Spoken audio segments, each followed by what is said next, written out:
ਤੁਮ ਸਭ ਸਾਜੇ ਸਾਜ ਨਵਾਜੇ, ਜੀਉ ਪਿੰਡ ਦੇ ਪੁਰਾਨਾ।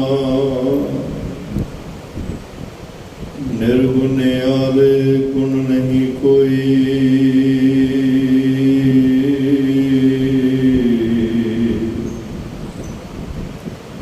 ਮਦਾਨ ਦੇਹੋ ਮਿਹਰਬਾਨਾ।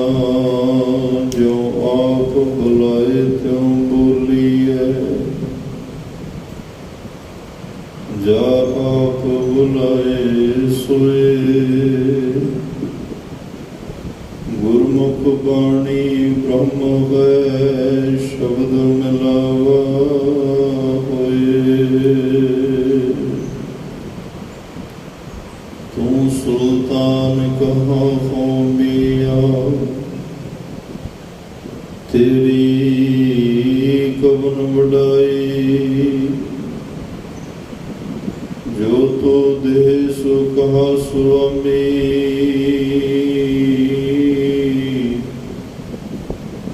ਮੈਂ ਮੂਰਖ ਕਹਿਣ ਨਾ ਜਾਈ। ਬੇਸ਼ੁਮਾਰ ਅਥਾ ਅਗਨਤ ਅਤੁਲ ਹੈ, ਜਿਉ ਮਿਲਾਵੇ ਤਿਉ ਨਾਨਕ ਦਾਸ ਬੋਲੇ। ਅਗਮ ਅਗੋਚਰ ਸਚ ਸਾਹਿਬ ਮੇਰਾ,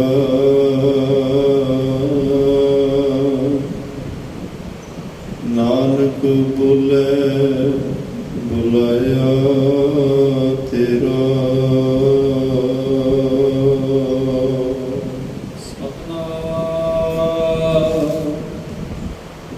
ਸ੍ਰੀ ਵਾਹਿਗੁਰੂ ਸਾਹਿਬ ਜੀ। ਜੇ ਮਤ ਗਹੀ ਜੈ ਦੇਵਾ, ਜੇ ਮਤ ਨਾਮ ਸਮਾਣੀ। ਜੇ ਮਤ ਤ੍ਰਿਲੋਚਨ ਚੇਤਾ, ਭਗਤ ਗੰਭੀਰ ਹੈ ਜਾਣੀ।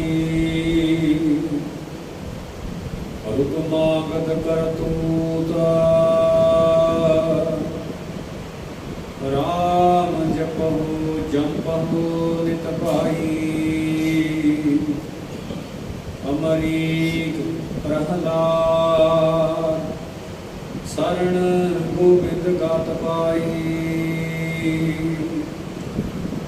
ਤੈ ਲੋਭ ਕ੍ਰੋਧ ਤ੍ਰਿਸ਼ਨਾ ਤਜੀ, ਸੋ ਮਤ ਜਗ ਜਾਣੀ ਜੁਗਤਾ।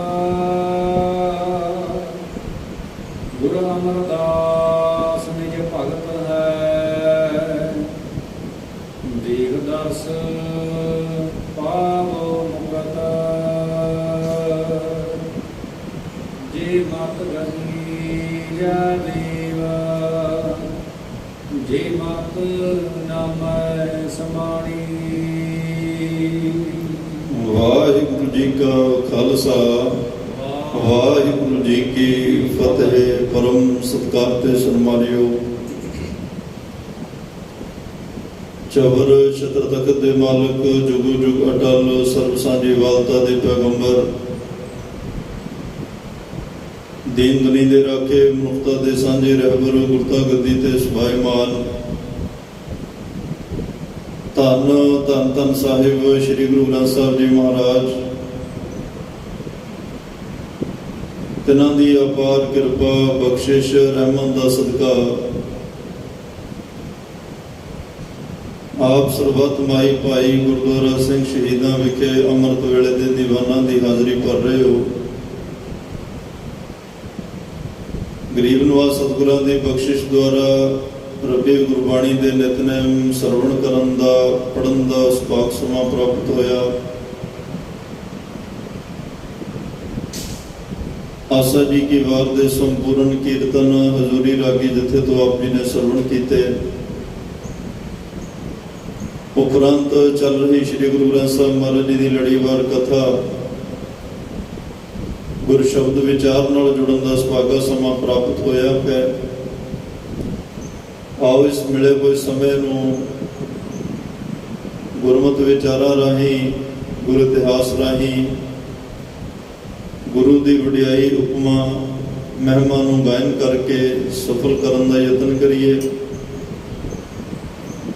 ਤਾਂ ਕਿ ਕੋਈ ਗੁਰੂ ਦਾ ਸ਼ਬਦ ਬਚਨ ਸਾਡੇ ਹਿਰਦੇ 'ਚ ਵਸ ਸਕੇ, ਜਿਸ ਨਾਲ ਸਾਡੇ ਵੀ ਜੀਵਨ ਜ਼ਿੰਦਗੀ ਦੀਆਂ ਕੁਝ ਘੜੀਆਂ, ਕੁਝ ਪਲ ਜਿਹੜੇ ਆ ਉਹ ਸਫਲ ਹੋ ਸਕਣ। ਜਿੰਨਾ ਕੁ ਵੀ ਸਮਾਂ ਸਤਿਗੁਰੂ ਬਖਸ਼ਣਗੇ, ਪਿਆਰ, ਸਤਿਕਾਰ, ਅਦਬ ਨਾਲ ਧੰਨ ਧੰਨ ਸਾਹਿਬ ਸ੍ਰੀ ਗੁਰੂ ਗ੍ਰੰਥ ਸਾਹਿਬ ਮਹਾਰਾਜ ਦੇ ਅਦਬ ਨੂੰ ਮੁੱਖ ਰੱਖਦੇ ਹੋਏ ਗੁਰੂ ਚਰਨਾਂ ਵਿੱਚ ਜੁੜਨ ਦਾ, ਆਪਣੇ ਆਪ ਨੂੰ, ਮਨ ਨੂੰ ਪ੍ਰੇਰਿਤ ਕਰਕੇ ਆਪਣੀ ਸੁਰਤੀ ਨੂੰ ਗੁਰੂ ਚਰਨਾਂ ਨਾਲ ਜੋੜਨ ਦੀ ਕੋਸ਼ਿਸ਼ ਕਰਨੀ ਹੈ। ਤਾਂ ਹੀ ਸਾਡਾ ਗਾਵਿਆ ਸੁਣਿਆ ਫਲ ਪਏਗਾ, ਜੇ ਮਨ ਵੀ ਕੋਈ ਗੁਰੂ ਦੀ ਗੱਲ ਸੁਣ ਕੇ ਜਾਏਗਾ। ਕਿਉਂਕਿ ਅਸੀਂ ਮਨ ਦੀ ਮੈਲ ਉਤਾਰਨੀ ਹੈ, ਮਨ ਨੂੰ ਸਵੱਛ, ਉਜਲਾ, ਨਿਰਮਲ ਕਰਨਾ ਹੈ, ਔਰ ਸਾਰਾ ਉਪਦੇਸ਼ ਵੀ ਮਨ ਵਾਸਤੇ ਹੀ ਹੈ। ਜਦੋਂ ਮਨ ਵਸ ਵਿੱਚ ਹੋ ਜਾਏ, ਤਨ ਆਪਣੇ ਆਪ ਵਸ ਵਿੱਚ ਆ ਜਾਂਦਾ ਹੈ। ਇਕੱਲਾ ਤਨ ਨੂੰ ਵਸ ਕੀਤਿਆਂ ਕਈ ਵਾਰ ਮਨ ਵਸ ਵਿੱਚ ਨਹੀਂ ਆਉਂਦਾ।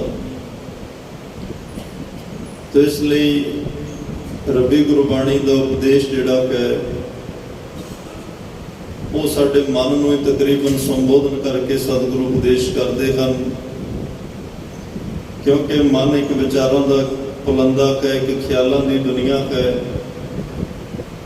ਜਿੱਥੇ ਚੰਗੇ ਮਾੜੇ ਵਿਚਾਰ ਦਿਨ ਰਾਤ ਨਿਰੰਤਰ ਉਪਜਦੇ ਨੇ, ਵਿਕਸ ਜਾਂਦੇ ਨੇ। ਤੋ ਗੁਰੂ ਸਾਹਿਬ ਕਿਰਪਾ ਕਰਨ, ਇਸ ਮਨ ਵਿੱਚ ਰੱਬ ਦੀ ਵਿਚਾਰ ਪੈਦਾ ਹੋਵੇ, ਬ੍ਰਹਮ ਬਾਣੀ ਦੀ ਵਿਚਾਰ ਪੈਦਾ ਹੋਵੇ, ਇਸ ਮਨ ਵਿੱਚ ਰੱਬੀ ਖਿਆਲ ਪੈਦਾ ਹੋਣ, ਇਸ ਮਨ ਵਿੱਚ ਗੁਰੂ ਦਾ ਉਪਦੇਸ਼, ਗੁਰੂ ਦੀ ਸਿੱਖਿਆ ਪੈਦਾ ਹੋਵੇ, ਔਰ ਇਹ ਮਨ ਨਿਰੰਤਰ ਗੁਰਬਾਣੀ ਦਾ ਜਾਪ, ਸਿਮਰਨ, ਬੰਦਗੀ, ਸਿਮਰਨ ਕਰਨ ਦੇ ਨਾਲ ਇਹਦਾ ਸੁਭਾਅ ਵੀ ਬਣ ਜਾਏ, ਇਹਦੀ ਆਦਤ ਬਣ ਜਾਏ, ਤਾਂ ਕਿ ਇਸ ਮਨ ਦੇ ਅੰਦਰ ਰੱਬੀ ਗੁਣ, ਦੇਵੀ ਗੁਣ ਜਿਹੜੇ ਉਹ ਪ੍ਰਵੇਸ਼ ਕਰ ਜਾਣ। ਤੋ ਜੇ ਮਨ ਗੁਰਮਤਿ ਅਨੁਸਾਰ ਹੋ ਗਿਆ, ਮਨ ਗੁਰੂ ਨੂੰ ਸਮਰਪਣ ਹੋ ਗਿਆ, ਮਨ ਗੁਰੂ ਦੇ ਕਹਿਣੇ ਵਿੱਚ ਹੋ ਗਿਆ, ਮਨ ਗੁਰੂ ਦੇ ਹੁਕਮ ਵਿੱਚ ਹੋ ਗਿਆ, ਫਿਰ ਤਨ ਦੀ ਕੋਈ ਹੈਸੀਅਤ ਨਹੀਂ ਕਿ ਆਪਣੀ ਮਰਜ਼ੀ ਨਾਲ ਕਿਸੇ ਮਨਮਤ ਦੇ ਰਸਤੇ ਤੇ ਚਲਿਆ ਜਾਏ, ਕਿਸੇ ਇਹੋ ਜਿਹੇ ਉਲਝਣਾਂ ਤੇ ਪੈ ਜਾਏ ਜਿੱਥੇ ਇਹਦੇ ਜੀਵਨ ਦੀ ਬਰਬਾਦੀ ਹੋ ਜਾਏ, ਇਹਦੇ ਸ਼ੁਭ ਗੁਣ ਨਾਸ਼ ਹੋ ਜਾਣ, ਦੇਵੀ ਗੁਣ ਖਤਮ ਹੋ ਜਾਣ। ਇਹ ਤਨ ਆਪਣੇ ਆਪ ਨਹੀਂ ਕੁਝ ਕਰ ਸਕਦਾ, ਮਨ ਨੇ ਇਹਨੂੰ ਗਾਈਡਲਾਈਨ ਦੇਣੀ ਹੈ। ਜੇ ਮਨ ਗੁਰੂ ਪਾਤਸ਼ਾਹ ਦੇ ਕੋਲ ਪ੍ਰਵਾਨ ਹੋ ਗਿਆ, ਫਿਰ ਸਤਿਗੁਰੂ ਇਸ ਮਨ ਨੂੰ ਪ੍ਰੇਰਿਤ ਕਰਕੇ ਨਿਰੰਕਾਰ ਦੇ ਘਰ ਪਹੁੰਚਾ ਦੇਣਗੇ। ਵੈਸੇ ਤਾਂ ਪ੍ਰਮਾਤਮਾ ਨੇ ਆਪਣੇ ਹੁਕਮ ਦੇ ਸੂਤ ਵਿੱਚ ਸਾਰੀ ਸ੍ਰਿਸ਼ਟੀ ਨੂੰ, ਸਾਰੇ ਸੰਸਾਰ ਦੀ ਨੱਕ ਵਿੱਚ ਉਹ ਹੁਕਮ ਦੀ ਨੱਥ ਪਾਈ ਹੋਈ ਹੈ। ਆਪਣੀ ਮਰਜ਼ੀ ਨਾਲ ਕੁਝ ਹੁੰਦਾ ਨਹੀਂ। ਸਭ ਕੋ ਤੇਰੇ ਵਸ ਅਸਾਂ ਜੋਰ ਨਹੀਂ, ਜੇ ਕਿਛ ਕਰ ਹਮ ਸਾਕੈ। ਸਾਡੇ ਵਿੱਚ ਕੋਈ ਹਿੰਮਤ ਹੈਸੀਅਤ ਨਹੀਂ ਅਸੀਂ ਆਪਣੀ ਮਰਜ਼ੀ ਨਾਲ ਕੁਝ ਕਰ ਸਕੀਏ। ਹੁਕਮ ਹੈ ਅੰਦਰ ਸਭ ਕੋ, ਬਾਹਰ ਹੁਕਮ ਨਾ ਕੋਈ, ਸਭ ਕੁਝ ਉਸ ਪਰਮਾਤਮਾ ਦੇ ਹੁਕਮ ਵਿੱਚ ਹੈ। ਪਰ ਇੱਥੇ ਕਈ ਵਾਰ ਕਈ ਸਵਾਲ ਕਰ ਦਿੰਦੇ ਆ ਵੀ ਜੇ ਸਭ ਕੁਝ ਰੱਬ ਦੇ ਹੁਕਮ ਵਿੱਚ ਹੈ, ਫਿਰ ਬੰਦੇ ਨੂੰ ਸਜ਼ਾ ਕਿਉਂ ਦਿੱਤੀ ਜਾਂਦੀ ਹੈ? ਜੇ ਬੰਦੇ ਨੂੰ ਹੀ ਸਜ਼ਾ ਮਿਲਣੀ ਹੈ, ਇਨਸਾਨ ਨੂੰ ਸਜ਼ਾ ਮਿਲਣੀ ਹੈ, ਫਿਰ ਰੱਬ ਕੀ ਕਰਦਾ? ਕਈ ਸਵਾਲ ਮੈਂ ਅੱਗੇ ਵੀ ਇੱਕ ਦਿਨ ਬੇਨਤੀ ਕਰੀ ਸੀ ਕਿ ਦਿਮਾਗ ਦੀ ਉਪਜ ਹੁੰਦੀ ਹੈ। ਜਦੋਂ ਦਿਮਾਗ ਬਹੁਤਾ ਸ਼ਰਾਰਤੀ ਹੋ ਜਾਂਦਾ, ਜੇਤਾ ਪੜਿਆ ਤੇਤਾ ਕੜਿਆ। ਜਦੋਂ ਦੁਨਿਆਵੀ ਦੁਨੀਆ ਦਾ ਇੱਧਰ ਉੱਧਰ ਦਾ ਬੇਤੁਕਾ ਗਿਆਨ ਜ਼ਿਆਦਾ ਇਕੱਠਾ ਕਰ ਲੈਂਦਾ ਹੈ, ਉਦੋਂ ਫਿਰ ਜਿਹੜੇ ਸਵਾਲ ਨੇ ਉਹ ਵੀ ਕਈ ਵਾਰ ਬੇਤੁਕੇ ਪੈਦਾ ਹੋ ਜਾਂਦੇ ਆ। ਧਰਮ ਜਿਹੜਾ ਉਹ ਸ਼ਰਧਾ ਵਿਸ਼ਵਾਸ ਤੇ ਖੜਾ ਹੈ, ਪਰ ਸ਼ਰਧਾ ਵੀ ਅੰਨੀ ਸ਼ਰਧਾ ਜਿਹਨੂੰ ਬਲਾਈਂਡ ਫੇਥ ਕਹਿੰਦੇ ਆ ਉਹ ਨਹੀਂ ਹੋਣਾ ਚਾਹੀਦਾ। ਤੀਜਾ ਬੁੱਧ ਵਿਵੇਕਾ, ਸਾਨੂੰ ਵਿਵੇਕ ਗਿਆਨ ਦੀ ਹੱਕ ਮਹਾਰਾਜ ਨੇ ਦਿੱਤੀ ਹੈ। ਅਸੀਂ ਅਰਦਾਸ ਵਿੱਚ ਵੀ ਵਿਵੇਕ ਦਾਨ ਮੰਗਦੇ ਹਾਂ। ਜਿੱਥੇ ਅਸੀਂ ਸਿੱਖੀ ਦਾਨ, ਨਾਮ ਦਾਨ, ਭਰੋਸਾ ਦਾਨ, ਵਿਸਾਹ ਦਾਨ ਮੰਗਦੇ ਹਾਂ, ਉੱਥੇ ਵਿਵੇਕ ਦਾਨ ਵੀ ਮੰਗਿਆ ਜਾਂਦਾ,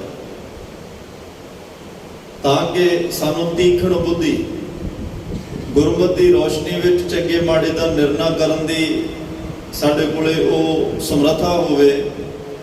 ਇੰਨਾ ਕੁ ਗਿਆਨ ਤਾਂ ਹੋਵੇ ਨਾ, ਸਾਨੂੰ ਪਤਾ ਹੋਵੇ ਸਾਡੇ ਜੀਵ ਆਤਮਾ ਦੇ ਭਲੇ ਲਈ ਕੀ ਹੈ ਤੇ ਉਹਦੇ ਬੁਰਾਈ ਵਿੱਚ ਕੀ ਹੈ। ਤੇ ਆਮ ਤੌਰ ਤੇ ਸੰਸਾਰ ਵਿੱਚ ਧਰਮ ਦੀ ਦੁਨੀਆ 'ਚ ਇਹ ਹੁੰਦਾ ਹੈ ਕਿ ਲੋਕ ਭਰਮ ਨੂੰ ਧਰਮ ਸਮਝਦੇ ਸਾਰੀ ਜ਼ਿੰਦਗੀ ਵਿਅਰਥ ਸਮਾਂ ਗਵਾ ਜਾਂਦੇ ਆ। ਜਦੋਂ ਸਮਝ ਆਉਂਦੀ ਹੈ ਉਦੋਂ ਮੱਥੇ ਨੂੰ ਹੱਥ ਮਾਰਦੇ ਆ ਵੀ ਮਾਧਵੇ ਕਿਆ ਕਹੀਏ ਭ੍ਰਮ ਕੈਸਾ, ਜੈਸਾ ਮੰਨੀਏ ਹੋਏ ਨਾ ਤੈਸਾ। ਜਿਸ ਚੀਜ਼ ਨੂੰ ਜਿਹੋ ਜਿਹਾ ਮੰਨੀਏ ਉਹੋ ਜਿਹੀ ਨਾ ਨਿਕਲੇ ਉਹਨੂੰ ਭਰਮ ਕਿਹਾ ਜਾਂਦਾ ਹੈ। ਕੋਈ ਸੱਪ ਨੂੰ ਰੱਸੀ ਸਮਝ ਰਿਹਾ, ਕੋਈ ਰੱਸੀ ਨੂੰ ਸੱਪ ਸਮਝ ਰਿਹਾ। ਸੱਪ ਨੂੰ ਰੱਸੀ ਸਮਝੋਗੇ ਜ਼ਿੰਦਗੀ ਤੋਂ ਹੱਥ ਧੋ ਬੈਠਾਂਗੇ, ਰੱਸੀ ਨੂੰ ਸੱਪ ਸਮਝਾਂਗੇ ਤਾਂ ਕੀਮਤੀ ਸਮਾਂ ਜਿਹੜਾ ਉਹ ਅਜਾਈ ਚਲਾ ਜਾਏਗਾ। ਦੋਵੇਂ ਗੱਲਾਂ 'ਚ ਨੁਕਸਾਨ ਹੈ। ਇੱਕ ਪਾਸੇ ਕੀਮਤੀ ਸਮਾਂ ਬਰਬਾਦ ਹੁੰਦਾ ਹੈ ਤੇ ਇੱਕ ਪਾਸੇ ਕੀਮਤੀ ਜਾਨ ਬਰਬਾਦ ਹੁੰਦੀ ਹੈ।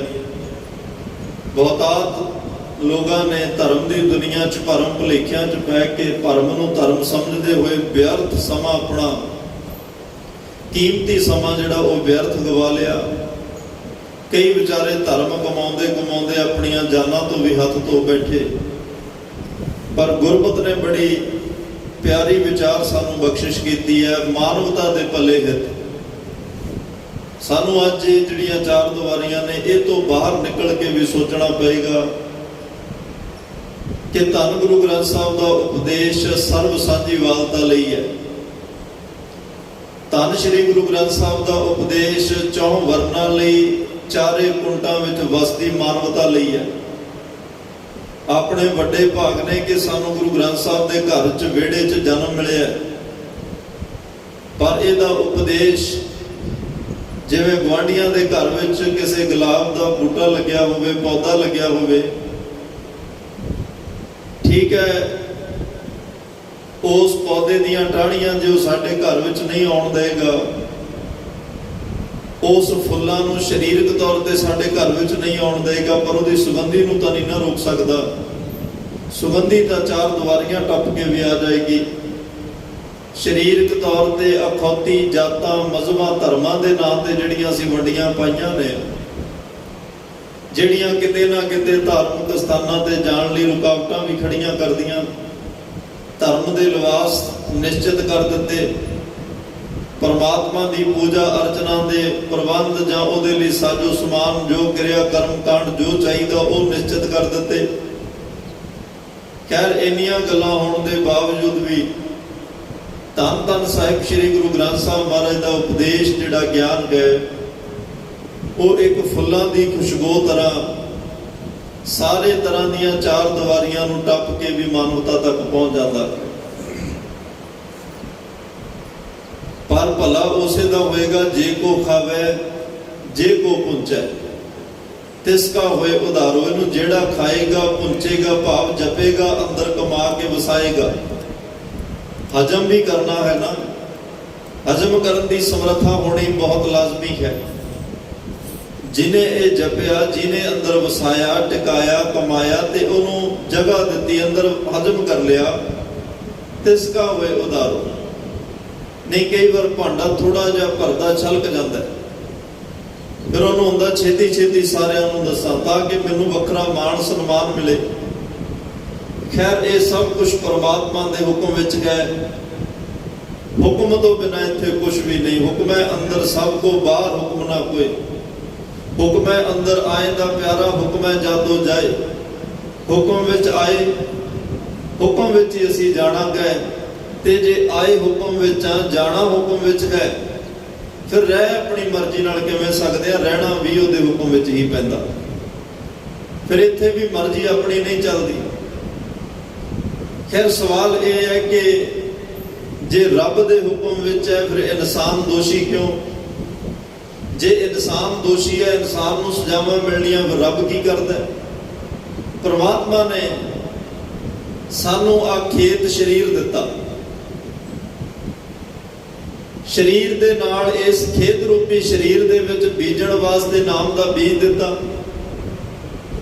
ਉਦਾਹਰਨਾਂ ਬਾਹਰ ਦੀਆਂ ਨੇ, ਗੱਲ ਅੰਦਰ ਦੀ ਹੈ।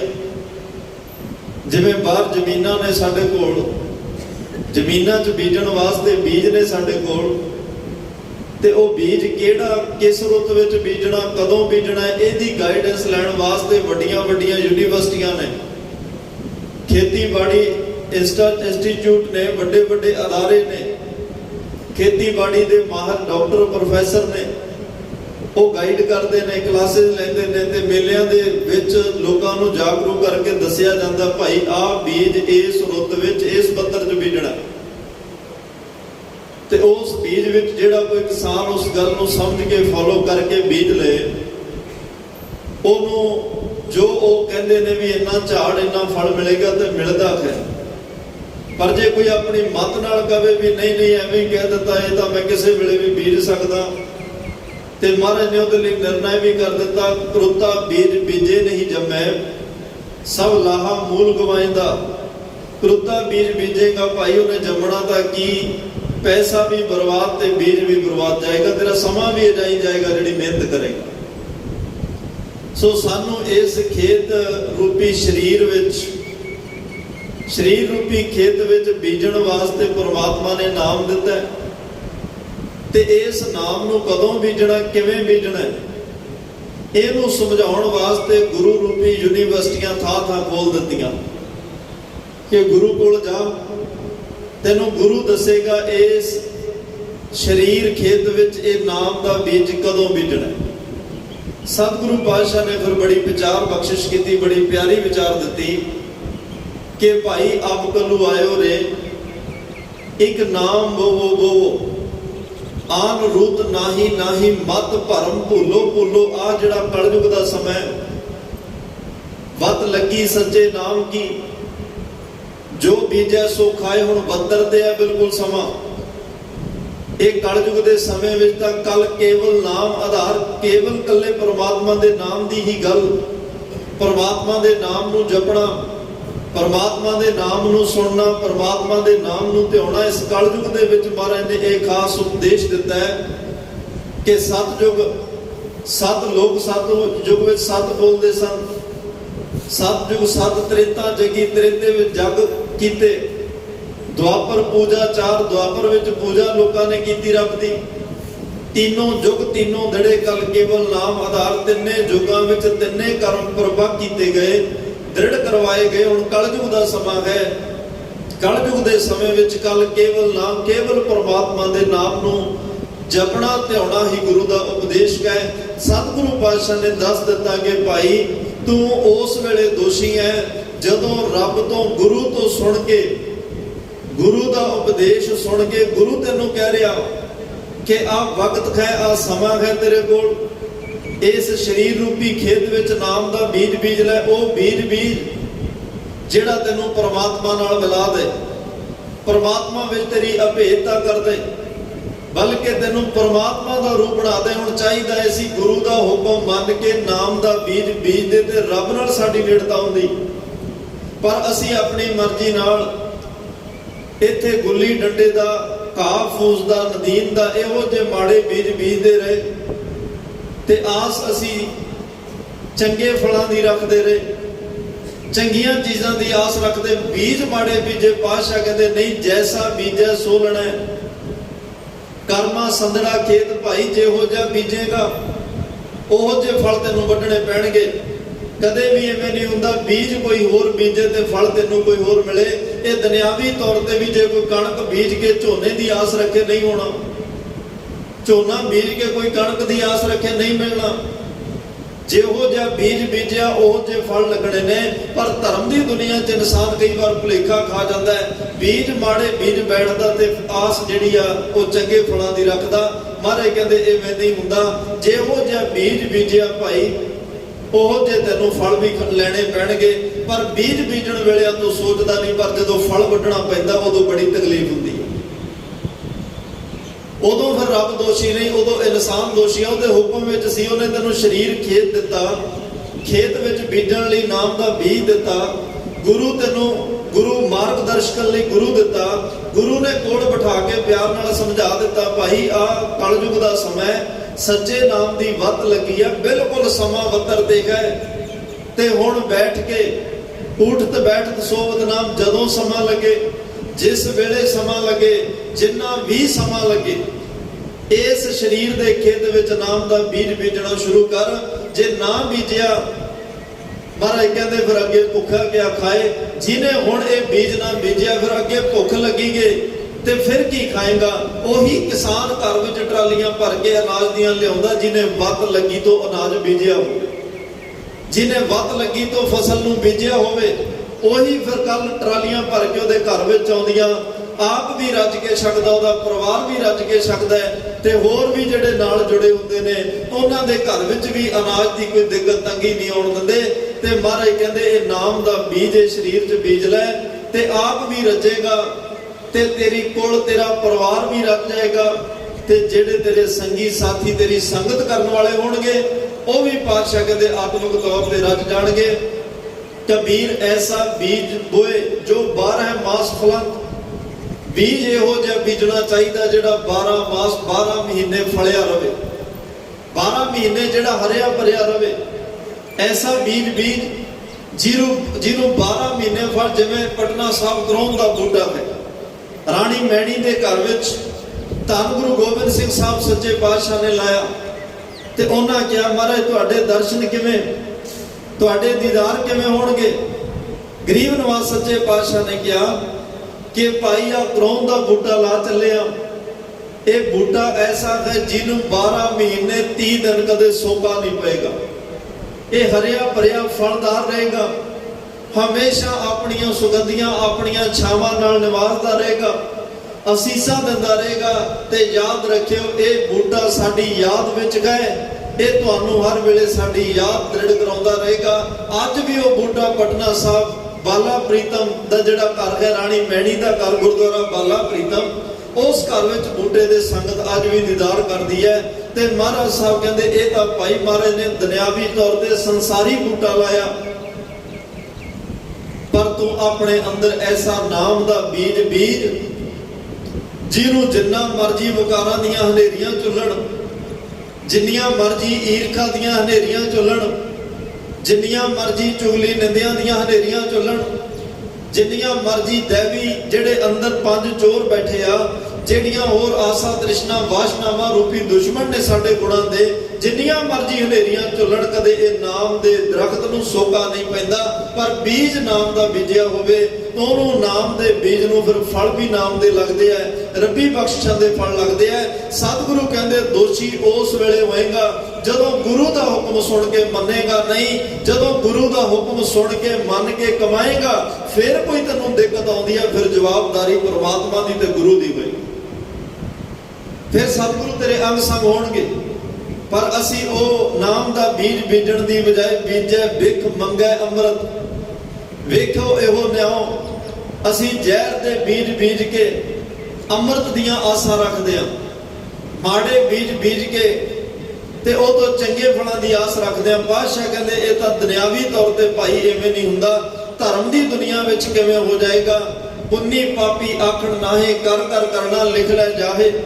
ਪਾਤਸ਼ਾਹ ਕਹਿੰਦੇ ਇਹ ਪੁੰਨ ਤੇ ਪਾਪ ਦੇ ਜਿਹੜੇ ਬੀਜ ਤੂੰ ਬੀਜਦਾ ਪਏ, ਇਹ ਤੈਨੂੰ ਭਾਈ ਅਖੀਰ ਵੱਢਣੇ ਪੈਣ। ਜਦੋਂ ਅਸੀਂ ਅਰਦਾਸ ਕਿਸੇ ਦੀ ਕਰਦੇ ਆ ਜਾਂ ਆਪਣੀ ਕਰਦੇ ਆ, ਪਾਪ ਪੁੰਨ ਤੋਂ ਸਾਖੀ ਹੋਏ, ਉਦੋਂ ਪਾਪ ਤੇ ਪੁੰਨ ਬਰਾਬਰ ਖੜੇ ਹੁੰਦੇ ਨੇ। ਉਦੋਂ ਸਾਡਾ ਉਹ ਹਿਸਾਬ ਕਿਤਾਬ ਦੇਖਿਆ ਜਾਂਦਾ ਵੀ ਕਿੰਨੇ ਕੁ ਪਾਪ ਤੇ ਕਿੰਨੇ ਕੁ ਪੁੰਨ ਨੇ।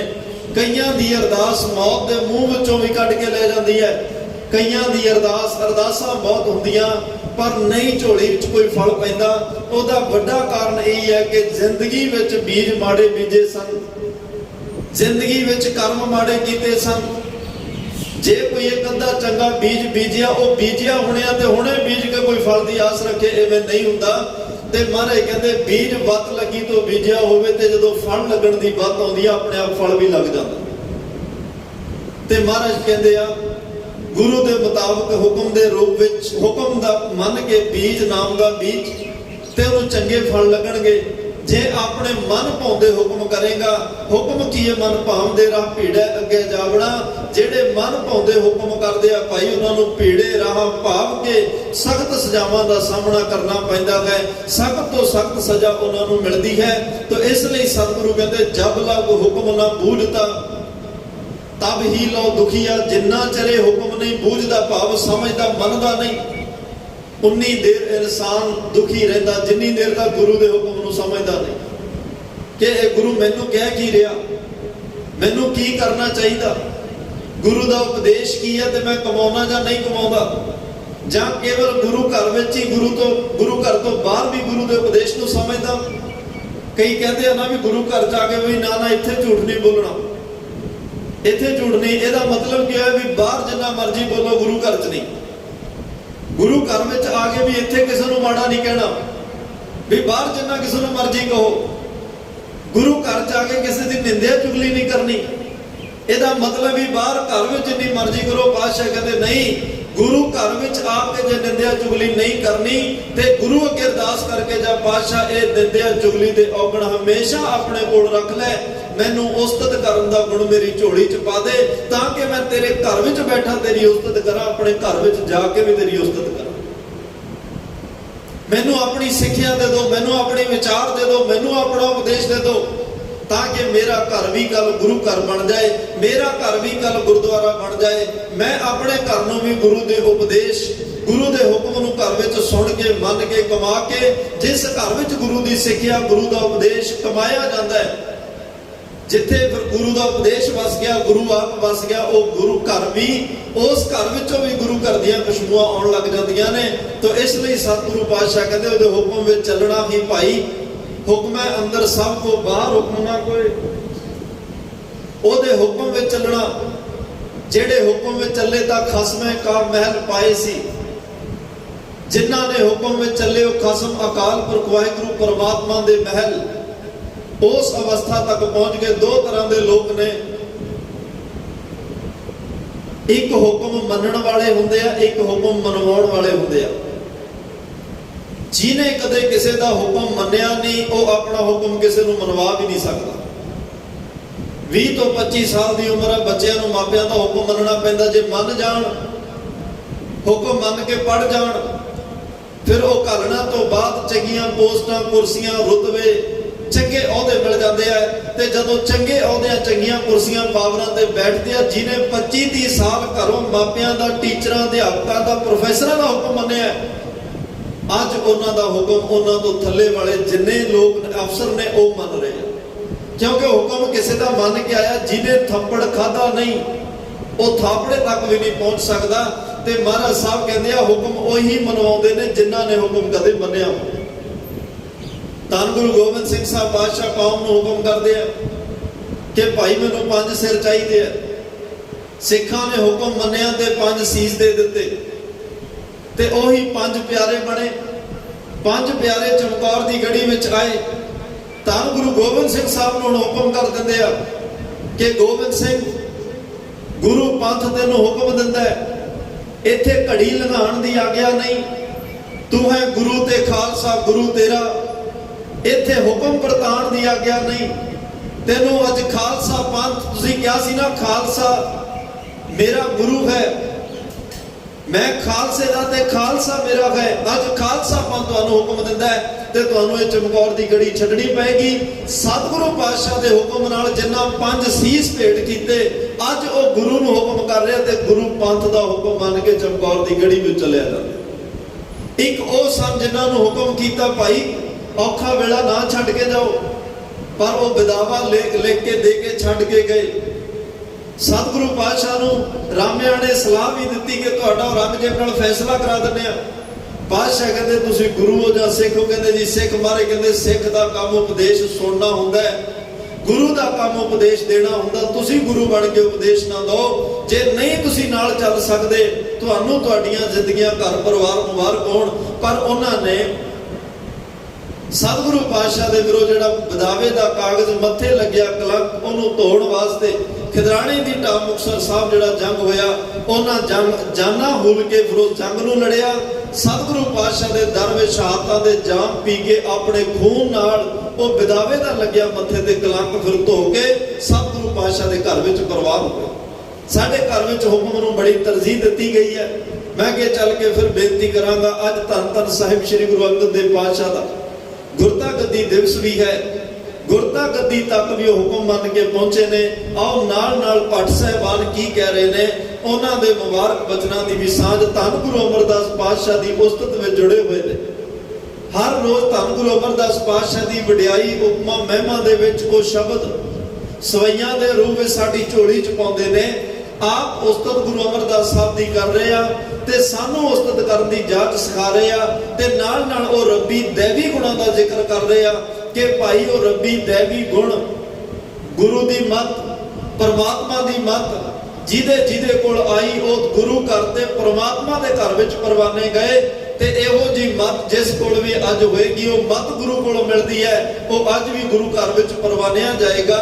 ਅੱਜ ਦੇ ਪਾਵਨ ਪਵਿੱਤਰ ਉਪਦੇਸ਼ ਸ਼ਬਦ ਨਾਲ ਮਨ ਚਿਤ ਬਿਰਤੀਆਂ ਇਕਾਗਰ ਕਰਕੇ ਬੈਠੀਏ, ਪਿਆਰ ਨਾਲ ਸਰਵਣ ਕਰੀਏ ਜੀ।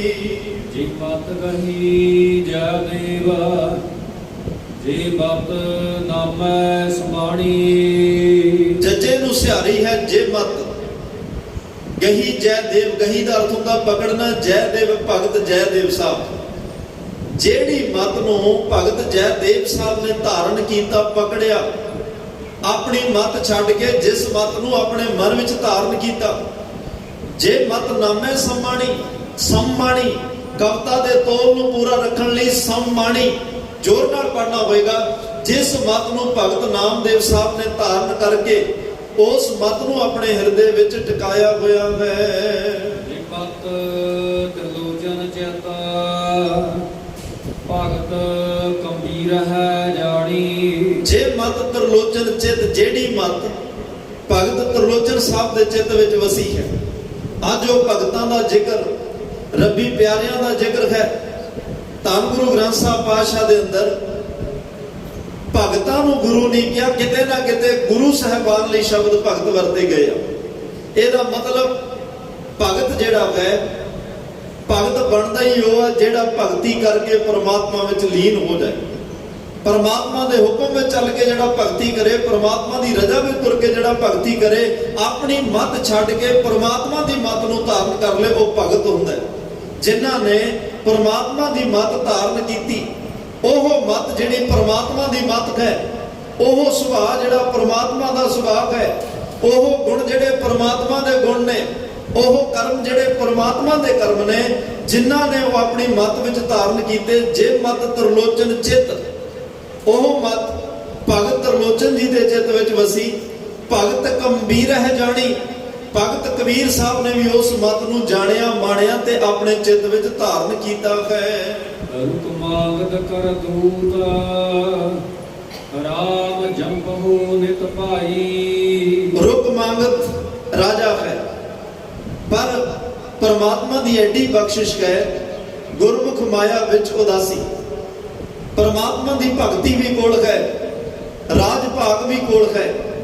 ਜਿਹੜੇ ਰਾਜੇ ਜਪੀ ਤਪੀ ਹੋਣ, ਜ਼ਰੂਰੀ ਨਹੀਂ ਵੀ ਸਾਰੇ ਰਾਜ ਜ਼ਾਲਮ ਬਿਰਤੀ ਦੇ ਹੋਣ, ਸਾਰੇ ਰਾਜੇ ਮਾੜੇ ਕਰਮ ਵਾਲੇ ਹੀ ਹੋਣ। ਜਿਹੜੇ ਰਾਜਿਆਂ ਨੇ ਰਾਜ ਭਾਗ ਕਰਦੇ ਕਰਦੇ ਪਰਮਾਤਮਾ ਦੇ ਉਸ ਨਾਮ ਨੂੰ ਵੀ ਜਪਿਆ, ਪਰਮਾਤਮਾ ਦੀ ਬਖਸ਼ਿਸ਼ ਨੂੰ ਆਪਣੇ ਹਿੱਸੇ ਅੰਦਰ ਟਿਕਾ ਕੇ ਰੱਖਿਆ, ਸਾਰਾ ਕ੍ਰੈਡਿਟ ਪਰਮਾਤਮਾ ਨੂੰ ਦਿੱਤਾ, ਪਰਮਾਤਮਾ ਦੀ ਰਜ਼ਾ, ਪਰਮਾਤਮਾ ਦੇ ਹੁਕਮ ਵਿੱਚ ਚੱਲੇ, ਉਹਨਾਂ ਰਾਜਿਆਂ ਦਾ ਜ਼ਿਕਰ ਵੀ ਗੁਰੂ ਗ੍ਰੰਥ ਸਾਹਿਬ ਮਹਾਰਾਜ ਨੇ ਕੀਤਾ। ਜਿਨ੍ਹਾਂ ਨੇ ਰਾਜ ਭਾਗ ਹੁੰਦਿਆਂ ਹੋਇਆਂ ਪਰਮਾਤਮਾ ਨੂੰ ਚਿੱਤ ਵਿੱਚ ਰੱਖਿਆ, ਕਿਉਂਕਿ ਜਿੰਨੀ ਦੇਰ ਪਰਮਾਤਮਾ ਚਿੱਤ ਵਿੱਚ ਹੋਏਗਾ, ਕੋਈ ਮਾੜਾ ਕਰਮ ਨਹੀਂ ਕਰ ਸਕਦਾ। ਜਿੰਨੀ ਦੇਰ ਤੱਕ ਪਰਮਾਤਮਾ ਜ਼ਿਹਨ ਵਿੱਚ ਹੈ, ਉਹਦੀ ਯਾਦ ਹੈ, ਕਿਸੇ ਨੂੰ ਨਜਾਇਜ਼ ਨਿਰਦੋਸ਼ੀ ਨੂੰ ਸਜ਼ਾ ਨਹੀਂ ਹੋ ਸਕਦੀ। ਜਿੰਨੀ ਦੇਰ ਤੱਕ ਪਰਮਾਤਮਾ ਦਾ ਡਰ ਭੈ ਭਉ ਉਹਦਾ ਅੰਦਰ ਵਸਿਆ ਹੋਇਆ ਹੈ, ਮਾੜੇ ਕਿਸੇ ਦੇ ਖਿਲਾਫ ਕੋਈ ਗਲਤ ਸਾਈਨ ਨਹੀਂ ਹੋ ਸਕਦੇ।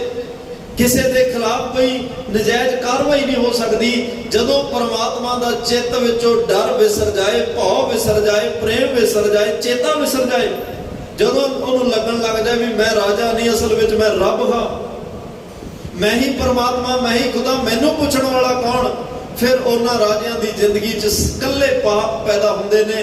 ਪਾਪਾਂ ਤੋਂ ਸਿਵਾਏ ਕੁਛ ਨਹੀਂ। ਉਹ ਪਾਪਾਂ ਦੀ ਸੇਜ ਤੇ ਬੈਠਦਾ ਹੈ, ਪਾਪਾਂ ਦੀ ਸੇਜ ਤੇ ਸੌਂਦਾ ਹੈ, ਪਾਪਾਂ ਦੇ ਤਖਤਾਂ ਤੇ ਉਹ ਬੈਠਦਾ ਹੈ। ਫਿਰ ਉਹ ਜੇ ਤਖਤਾਂ ਲਈ ਤਾਂ ਖੂਨ ਦੇ ਵਿੱਚ ਦੀ ਤਾਰੀਆਂ ਲਾ ਕੇ ਉਹ ਤਖਤਾਂ ਤੇ ਪਹੁੰਚਣਾ ਪੈਂਦਾ ਹੈ, ਖੂਨ ਦੀਆਂ ਹੋਲੀਆਂ ਖੇਡ ਕੇ ਉਹ ਤਖਤਾਂ ਤੇ ਪਹੁੰਚਣਾ ਪੈਂਦਾ ਹੈ। ਪਰ ਜਿਸ ਤਖਤ ਰਾਜ ਤਖਤ ਦੀਆਂ ਗੱਲਾਂ, ਰਾਜ ਜੋਗ ਤਖਤ ਦੀਆਂ ਗੱਲਾਂ ਗੁਰੂ ਗ੍ਰੰਥ ਸਾਹਿਬ ਕਰ ਰਹੇ ਆ, ਇਹਨਾਂ ਤਖਤਾਂ ਨੂੰ ਹਾਸਲ ਕਰਨ ਲਈ ਸਿਰਫ ਹੁਕਮ ਮੰਨਣਾ ਪੈਂਦਾ ਹੈ। ਹੁਕਮ 'ਚ ਚੱਲ ਕੇ ਸੇਵਾ ਕਰਨੀ ਪੈਂਦੀ ਹੈ, ਹੁਕਮ 'ਚ ਚੱਲ ਕੇ ਨਾਮ ਜਪਣਾ ਪੈਂਦਾ, ਸਰਬੱਤ ਦਾ ਭਲਾ ਮੰਗਣਾ ਤੇ ਕਰਨਾ ਪੈਂਦਾ ਹੈ। ਜਿਹੜੇ ਆਪਣੇ ਆਪ ਨੂੰ ਇਹਨਾਂ ਗੁਣਾਂ ਦੇ ਪਾਤਰ ਬਣਾ ਲੈਣ, ਇੱਕ ਦਿਨ ਇਸ ਰਾਜ ਜੋਗ ਤਖਤ ਦੇ ਮਾਲਕ ਬਣ ਜਾਂਦੇ। ਕਿਸੇ ਦਾ ਖੂਨ ਕਰਕੇ ਨਹੀਂ, ਕਿਸੇ ਨੂੰ ਮਾਰ ਕੇ ਨਹੀਂ, ਕਿਸੇ ਦਾ ਕੁਝ ਮਾੜਾ ਕਰਕੇ ਨਹੀਂ ਇਹ ਤਖਤ ਮਿਲਦੇ। ਇਹ ਤਖਤ ਤਾਂ ਭਾਈ ਗੁਰੂ ਪਾਤਸ਼ਾਹ ਦੇ ਹੁਕਮ ਵਿੱਚ ਚੱਲ ਕੇ ਮਿਲਦੇ ਨੇ, ਪਰਮਾਤਮਾ ਦੇ ਹੁਕਮ ਵਿੱਚ ਚੱਲ ਕੇ ਮਿਲਦੇ ਨੇ। ਰੁਕ ਮੰਗਤ ਕਰਤੂਤ, ਕਰਤੂਤ ਅਰਥ ਹੁੰਦਾ ਕਰਮ। ਇਹ ਰਾਜਾ ਹੈ, ਪਰ ਇਹਦਾ ਨਿਤ ਦਾ ਕਰਮ, ਨੇਤਾ ਨੇਮ ਕੀ ਹੈ? ਰਾਮ ਜਪੋ ਨਿਤ ਭਾਈ, ਆਪ ਵੀ ਜਪਦਾ ਹੈ, ਆਪਣੀ ਪ੍ਰਜਾ ਨੂੰ ਹੁਕਮ ਦਿੰਦਾ, ਉਪਦੇਸ਼ ਦਿੰਦਾ ਹੈ। ਭਾਈ ਜਿਸ ਪਰਮਾਤਮਾ ਦਾ ਮੈਂ ਨਾਮ ਜਪਦਾ, ਉਹਦਾ ਤੁਸੀਂ ਵੀ ਜਪੋ। ਇਹਦੇ ਬਾਗ 'ਚ ਨਾ ਬੜੇ ਸੋਹਣੇ ਫੁੱਲ ਲੱਗੇ ਹੋਏ ਨੇ, ਫਲ ਲੱਗੇ ਨੇ। ਉਹ ਜੇ ਫਲ ਕਹਿੰਦੇ ਆ ਇੰਦਰ ਦੇ ਸਵਰਗਾਂ ਵਿੱਚ ਵੀ ਨਹੀਂ। ਉਹਨੇ ਅਪਛਰਾਂ ਨੂੰ ਭੇਜਣਾ ਵੀ ਜਾਓ ਰੁਕ ਮੰਗਦ ਰਾਜੇ ਦੇ ਬਾਗ 'ਚੋਂ ਫਲ ਲੈ ਕੇ ਆਓ, ਫੁੱਲ ਲੈ ਕੇ ਆਓ। ਫੁੱਲ ਰੋਜ਼ ਟੁੱਟਣੇ ਤੇ ਪਹਿਰੇਦਾਰਾਂ ਨੂੰ ਪਤਾ ਨਾ ਲੱਗਣਾ। ਚਲੋ ਇੱਕ ਦਿਨ ਜੁਗਤੀ ਨਾਲ ਮੁਕਤੀ ਹੈ। ਜੁਗਤ ਲਾਈ, ਇੱਕ ਅਪਛਰਾਂ ਨੂੰ ਗ੍ਰਿਫਤਾਰ ਕੀਤਾ, ਪੁੱਛਿਆ ਕਿ ਤੂੰ ਕਿੱਥੋਂ? ਉਹਨੇ ਕਿਹਾ ਮੈਂ ਸਵਰਗ ਰਾਜੇ ਇੰਦਰ ਦੇ ਸਵਰਗ 'ਚੋਂ ਆਈਆਂ, ਆ ਫੁੱਲ ਤੇ ਫਲ ਲੈਣ ਵਾਸਤੇ ਮੈਨੂੰ ਭੇਜਿਆ ਗਿਆ।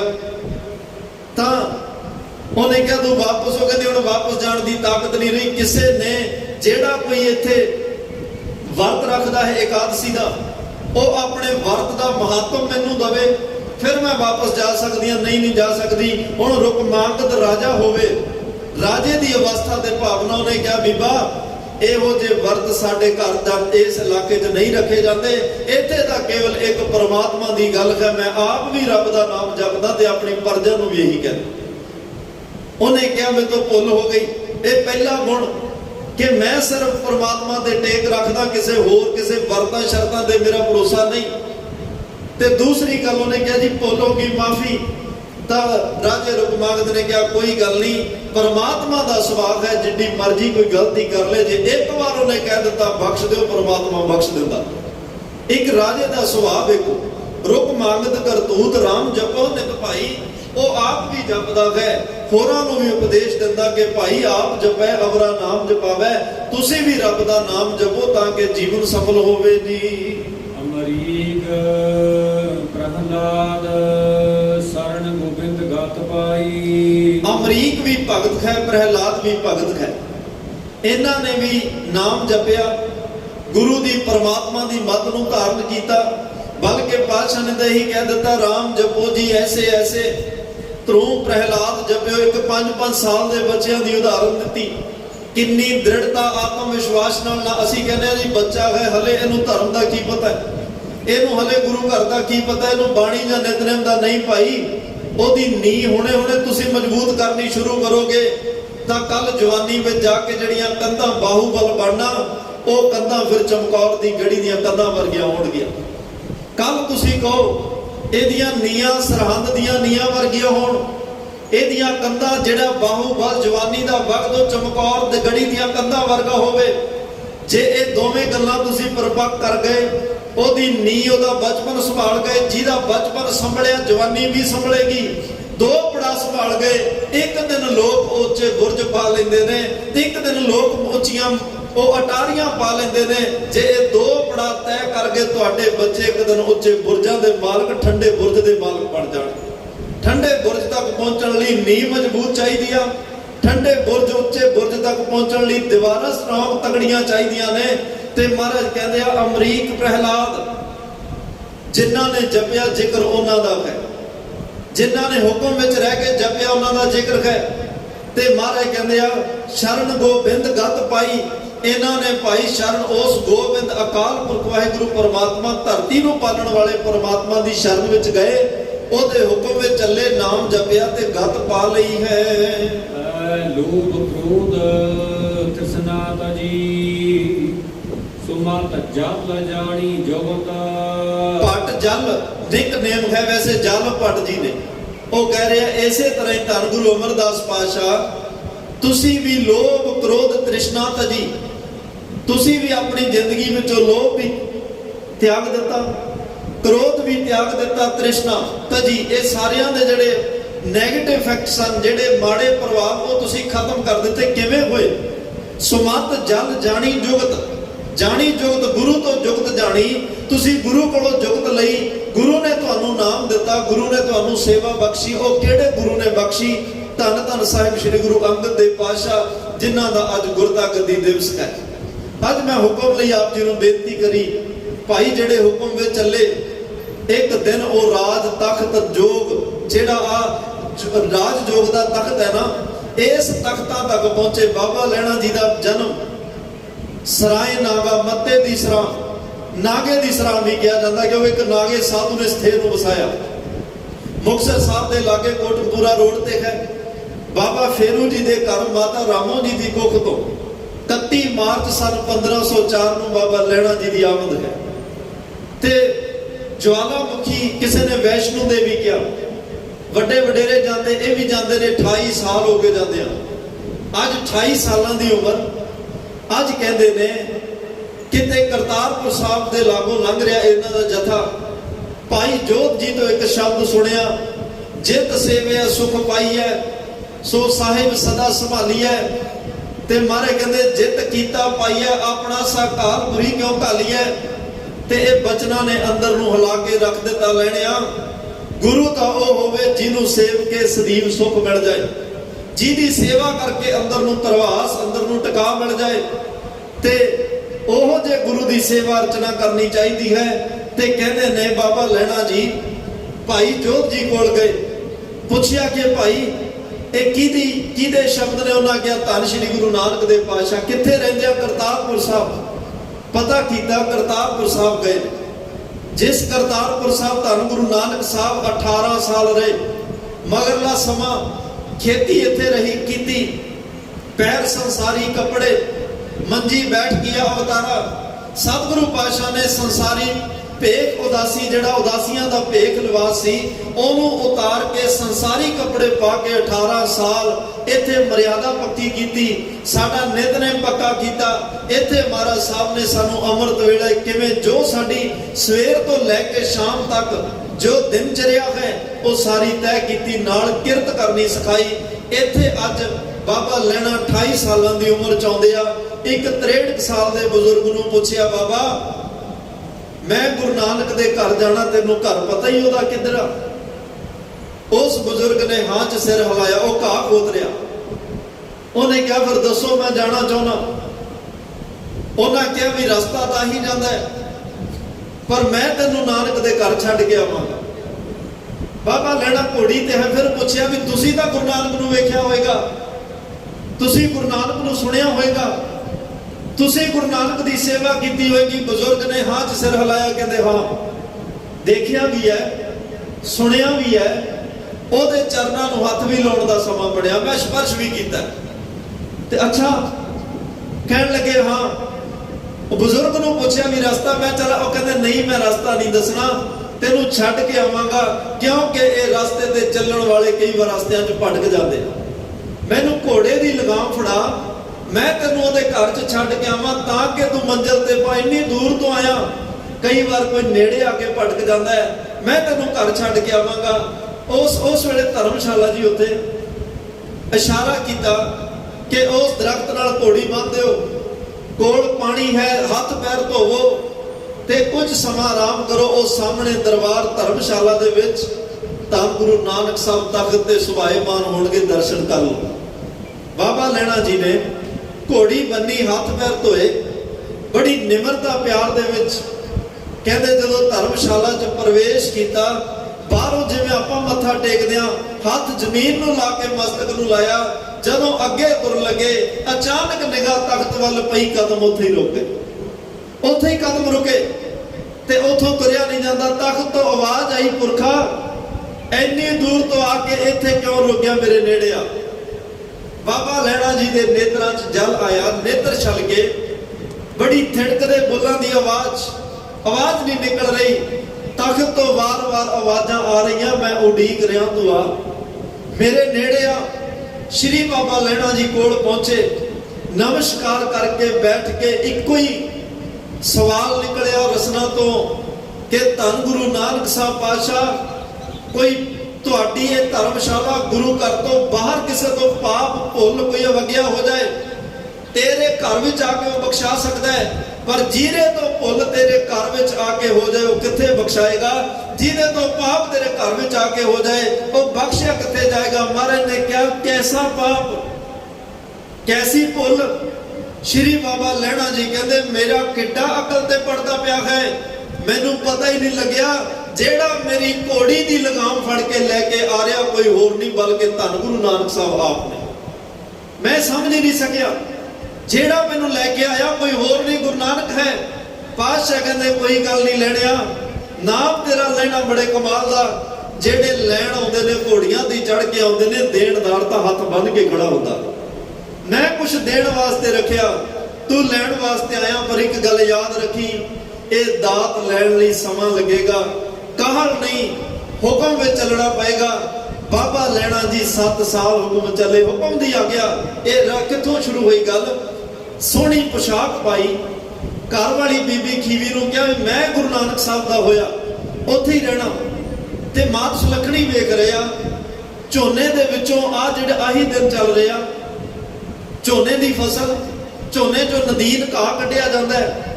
ਬਾਬਾ ਲਹਿਣਾ ਜੀ ਹੁਣ ਦੁਕਾਨਦਾਰੀ ਕਰਦੇ ਆ, ਫਸਲਵਾੜੀ ਦਾ ਪਤਾ ਨਹੀਂ।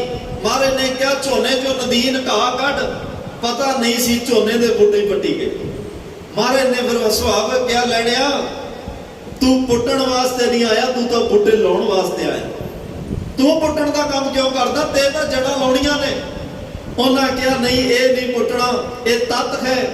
ਆ ਜਿਹੜਾ ਘਾਹ ਨਦੀਨ ਹੈ ਪੁੱਟਣਾ, ਪੁੱਟਿਆ ਗਿਆ, ਇੱਕ ਪੰਡ ਬਣੀ ਚਿੱਕੜ ਨਾਲ ਚੋ ਰਹੀ ਹੈ, ਗਿੱਲਾ ਹੈ। ਕੀਮਤੀ ਪੁਸ਼ਾਕ ਪਾਈ, ਆ ਹੁਕਮ ਦਾ ਪੈਂਤਰਾ, ਅੱਜ ਹੁਕਮ ਦੀ ਸ਼ੁਰੂਆਤ ਹੋਣ ਲੱਗੀ। ਮਹਾਰਾਜ ਨੇ ਕਿਹਾ, ਲੈਣਿਆ ਆ ਕੋਲ ਤੈਨੂੰ ਆ ਪੰਡ ਚਕਾਵਾਂ, ਤੇ ਖੇਤ ਚੋਂ ਬਾਹਰ ਸਿੱਟ ਗਿਆ। ਜਦੋਂ ਉਹ ਚਿੱਕੜ ਘਾਹ ਦੀ ਪੰਡ ਸਿਰ ਤੇ ਰੱਖੀ, ਸਾਰੇ ਕੱਪੜੇ ਉਹਦੇ ਨਾਲ ਲਿਬੜ ਗਏ। ਮਾਂ ਸੁਲੱਖਣੀ ਨੇ ਕਿਹਾ, ਬਾਦਸ਼ਾਹ ਇੰਨੇ ਕੀਮਤੀ ਕੱਪੜੇ ਜਰਾ ਧਿਆਨ ਰੱਖਿਆ ਕਰੋ। ਮਹਾਰਾਜ ਨੇ ਕਿਹਾ, ਸੁਲੱਖਣੀਏ ਇਹ ਪੰਡ ਲੈਣੇ ਨਹੀਂ ਚੁੱਕਣੀ ਸੀ, ਕਿਸੇ ਹੋਰ ਨੇ ਨਹੀਂ, ਇਹ ਪੰਡ ਸਿਰਫ ਇਸੇ ਨੇ ਚੁੱਕਣੀ ਸੀ। ਤੇ ਦੂਸਰੀ ਗੱਲ, ਇਹ ਚਿੱਕੜ ਨਹੀਂ, ਇਹ ਇਸ ਘਰ ਦਾ ਕੇਸਰ ਹੈ, ਇਹਦੇ ਤੇ ਕੇਸਰ ਕਿਉੜਾ ਛਿੜਕਿਆ ਹੈ। ਇਹ ਪੰਡ ਨਾ ਵੇਖ, ਇਹ ਪੰਡ ਨਹੀਂ, ਅਸਲ ਵਿੱਚ ਚਵਰ ਤੇ ਛਤਰ ਤਖਤ ਦੇ ਸੀਸ ਤੇ ਟਿਕਾਇਆ। ਹੁਕਮ ਦੀਆਂ ਗੱਲਾਂ ਸ਼ੁਰੂ ਹੋਈਆਂ, 2-3 ਹੋਰ ਘਟਨਾਵਾਂ ਹੋਈਆਂ। ਚਿੱਕੜ ਚੋਂ ਬਾਟਾ ਕੱਢਣ ਲਈ ਕਿਹਾ, ਬਾਬਾ ਸ਼੍ਰੀ ਚੰਦ ਨੂੰ ਕਿਹਾ ਕੱਢੋ, ਕਹਿੰਦੇ ਜੀ ਨਹੀਂ, ਅਸੀਂ ਗੁਰੂ ਪੁੱਤ ਹੋ ਕੇ ਕਿਵੇਂ। ਬਾਬਾ ਸ਼੍ਰੀ ਚੰਦ ਨੇ ਜਵਾਬ ਦਿੱਤਾ, ਸਾਰੇ ਕੋਲ ਖੜੇ ਲੈਣੇ ਨੂੰ ਕਿਹਾ, ਲੈਣਿਆ ਚਿੱਕੜ ਚ ਭਾਂਡਾ ਡਿੱਗਿਆ, ਬਾਟਾ ਡਿੱਗਿਆ, ਨੂੰ ਕੱਢ। ਨਾ ਆਪਣੇ ਕੱਪੜਿਆਂ ਦੀ ਪਰਵਾਹ ਕਰਦੇ, ਚਿੱਕੜ ਚ ਵੜੇ ਭਾਂਡਾ ਕੱਢ ਕੇ ਸਾਫ਼ ਕਰਕੇ ਮਹਾਰਾਜ ਨੂੰ ਫੜਾ ਦਿੱਤਾ।